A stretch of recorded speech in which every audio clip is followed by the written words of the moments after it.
Hypoglycaemia, जिसे आम भाषा में हाइपो या ब्लड शुगर का कम होना भी कहते हैं, ये एक ऐसा अनुभव है जो कई लोगों को होता है। लेकिन इसका इलाज करने का जो आम तरीका है, जैसे जूस पी लेना या कोई कैंडी खा लेना, वो अक्सर गलत होता है और ये ब्लड शुगर को एक रोलर कोस्टर राइड पर भेज सकता है। चलिए आज इसी के पीछे का विज्ञान और इलाज का सही तरीका समझते हैं। हाँ, वही जानी पहचानी अजीब सी फीलिंग, कंपकपी होना, पसीना आना और दिमाग का थोड़ा धुंधला सा हो जाना।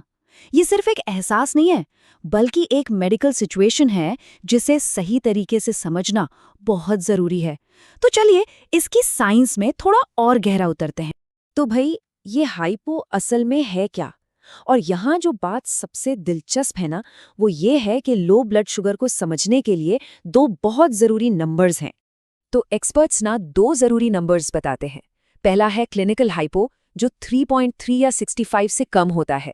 ये मेडिकली खतरनाक लेवल है, लेकिन इलाज तब किया जाता है जब लेवल 4.0 या 70 से नीचे हो। ये दूसरा लेवल एक सेफ्टी बफर की तरह काम करता है, ताकि ग्लूकोज का लेवल कभी भी उस खतरनाक जोन में गिरे ही नहीं। अच्छा, तो ये तो तय हो गया कि 4.0 से नीचे आते ही इलाज करना है। पर अगला सवाल आता है, कितना ग्लूकोज लेना है? इसका जवाब ना शरीर के वजन पर डिपेंड करता है। देखिए, ये चार्ट एकदम साफ साफ गाइड करता है कि वजन के हिसाब से कितना ग्लूकोज चाहिए। जैसे 60 किलो के किसी इंसान को 18 ग्राम की जरूरत होगी। लेकिन एक बहुत ही जरूरी ऊपरी सीमा है, मतलब एक मैक्सिमम लिमिट है जिसका ध्यान सबको रखना है, वजन चाहे जो भी हो।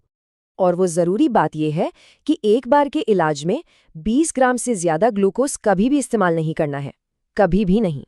और इसके पीछे का कारण ना बहुत ही कमाल का है। देखिए, शरीर की भी ग्लूकोज सोखने की एक स्पीड लिमिट होती है। वो 1 मिनट में करीब करीब 1 ग्राम ग्लूकोज ही सोख सकता है। अब अगर 20 मिनट में 20 ग्राम से ज्यादा ले लिया तो समझ लीजिए आगे चलकर ग्लूकोज का ट्रैफिक जैम लगना तय। चलिए अब आगे बढ़ते हैं। तो हमने ये तो जान लिया कि कितना इलाज करना है, पर अब बात करते हैं कि किस चीज से इलाज करना है। और सच कहूं तो ये इस पूरी प्रक्रिया का सबसे ज्यादा गलत समझा जाने वाला लेकिन सबसे जरूरी हिस्सा है। तो पहले बात करते हैं शुद्ध ग्लूकोज की, मतलब डेक्स्ट्रोज की, जो टैबलेट्स में आता है। इसे समझिए एक मास्टर चाबी की तरह, जो ताले में घुसते ही फौरन काम कर देती है। लेकिन जो नॉर्मल चीनी होती है, जैसे सोडा या कैंडी वाली, वो अलग है। वो एक चाबी के गुच्छे जैसी है, जिसमें सिर्फ एक चाबी काम की है और दूसरी वो तो ताले को ही जाम कर देती है। और बस यहीं पर आता है वो साइंटिफिक आहा मोमेंट। आखिर चीनी में मौजूद वो फ्रक्टोज हाइपो के दौरान इतनी बड़ी मुसीबत क्यों बन जाता है? आइए इस पूरी प्रक्रिया को ना स्टेप बाय स्टेप समझते हैं। सबसे पहले चीनी खाई जाती है, जिसमें ग्लूकोज और फ्रुक्टोज दोनों होते हैं। अब जो ग्लूकोज है वो तो धीरे धीरे खून में जाता है, पर अक्सर वो हाइपो को ठीक करने के लिए काफ़ी नहीं होता। इस बीच जो फ्रुक्टोज है वो सीधा लिवर में पहुंच जाता है और एक ओवर ईटिंग स्विच को फ्लिप ऑन कर देता है। और नतीजा, ऐसी भूख लगती है जिसे कंट्रोल करना मुश्किल हो जाता है और फिर फ्रिज पर धावा बोल दिया जाता है, जिससे बाद में ब्लड शुगर आसमान छूने लगता है।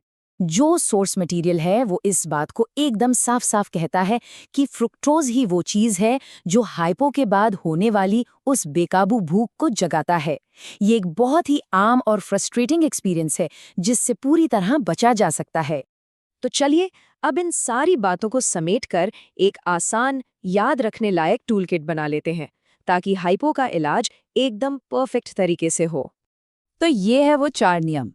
नियम नंबर 1, 4.0 से कम होते ही इलाज करें। नियम 2, वजन के हिसाब से डोज लें, पर 20 ग्राम से ज़्यादा कभी नहीं। नियम 3, सिर्फ और सिर्फ शुद्ध ग्लूकोज का इस्तेमाल करें। और नियम 4, दोबारा चेक करने से पहले 20 मिनट इंतज़ार करें।